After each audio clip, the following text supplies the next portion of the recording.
নমস্কাৰ গাইস সকলোকে স্বাগতম জানাইছো মোৰ চেনেললৈ।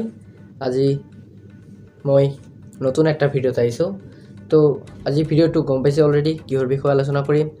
তো সমাগত নিৰ্বাচনত আপোনাৰ নাম আইছে না আহা নাই, আপোনাৰ ভোটাৰ লিষ্টত নাম আহিছে না আহা নাই, সেইটো বিষয়ে আজি মানে আপোনালোকক দেখুৱাই দিম কেনেকৈ আপুনি চাব পাৰিব আপোনাৰ ভোটাৰ লিষ্ট।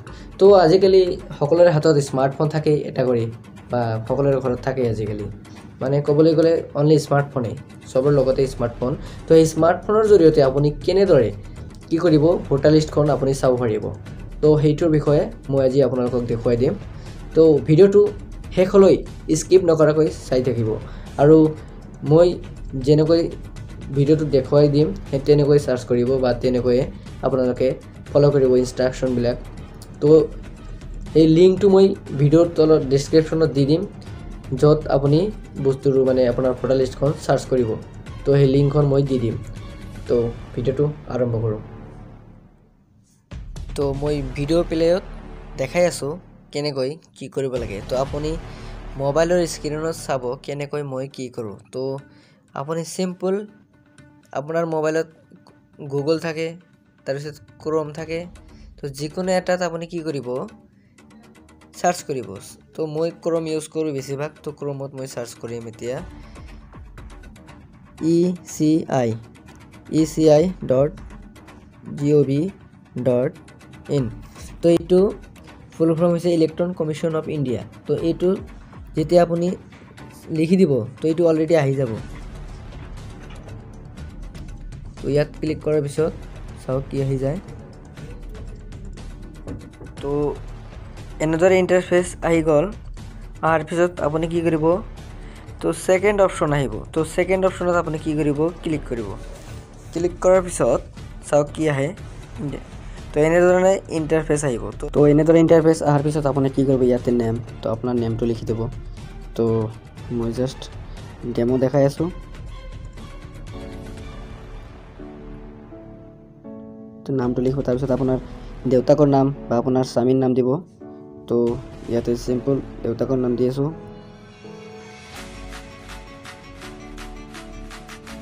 তাৰপিছত বয়স, আপুনি যাৰ ভোটাৰ লিষ্টখন মানে সাৰ্চ কৰি আছে, বিচাৰি আছে, তাৰ বয়স কিমান, বা তাৰ ডেট অফ বাৰ্থ কিমান, তাৰ জন্ম তাৰিখ কিমান, তো সেইটো মানে পুট কৰি দিব লাগিব, ইয়াতে বহাই দিব লাগিব ইয়াতে। তো মই সিম্পল 21 ইয়াৰ্ছ দি আছোঁ। তাৰপিছত জেণ্ডাৰ, পুৰুষ নে মহিলা না বেলেগ। তো ইয়াতে যদি পুৰুষ হয় তো পুৰুষ, যদি মহিলা হয় তো মহিলা।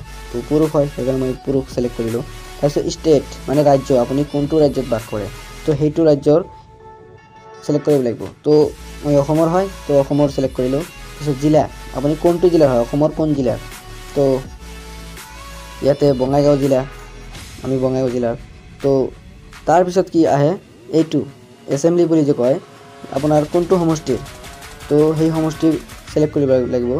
তো ইয়াত হৈছে আমাৰ সমষ্টি হৈছে বঙাইগাঁও জিলাৰ 3টা সমষ্টি। তো 3টাৰ ভিতৰত আমাৰ অভয়পুৰী সাউথ পৰে, আমাৰ সমষ্টি অভয়পুৰী সাউথ, অভয়পুৰী দক্ষিণ সমষ্টি। তো ইয়াত সিলেক্ট কৰিলোঁ। সিলেক্ট কৰাৰ পিছত সিম্পল কি কৰিব, ইয়াত কোড, এই কোডটো ইয়াত এণ্টাৰ কৰিব লাগিব। তো ইয়াত যি লিখা আছে সেইটো লিখিব লাগিব, যেনেদৰে লিখা আছে তেনেদৰে, উল্টা পাল্টা হ'লে ভুল হ'ব।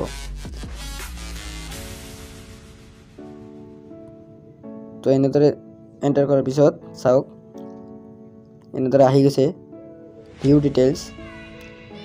তাত ক্লিক কৰাৰ পিছত মানে টোটেল ডিটেইলছটো আহি যাব। তো ইয়াতে চাওক ভোটাৰ ইনফৰমেশ্যন, মতদাতা সূচনা। তো ইয়াত কোনটো সমষ্টি হয়, অভয়পুৰী দক্ষিণ সমষ্টি,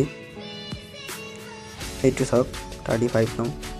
তো কোনটো এছেম্বলিৰ হয় এইটো আহি গৈছে, কোনটো পাৰ্লিয়ামেণ্টৰ হয় এইটো আহি গৈছে, আৰু নাম দুইটা এছামিছ আৰু ইংলিছতো আহি গৈছে। অহাৰ পিছত জিএনকে নাম্বাৰ এইটো আহি গৈছে। এনেদৰে ভোট ক'ত হ'ব তো সেইটো আহি গৈছে। চাওক আপোনাৰ ভোট ক'ত হয় এইটো চাওক, বেছিমাৰি আমি মাদ্ৰাছা, তো সেইটো ভোট চেণ্টাৰ ইয়াতো দেখা যায়। তাৰপিছত মতদাতা ক্ৰমাংক, চিৰিয়েল নাম্বাৰ, আপোনাৰ চিৰিয়েল নাম্বাৰ কিমান 613, তো এইটো আপুনি চাব পাৰিব।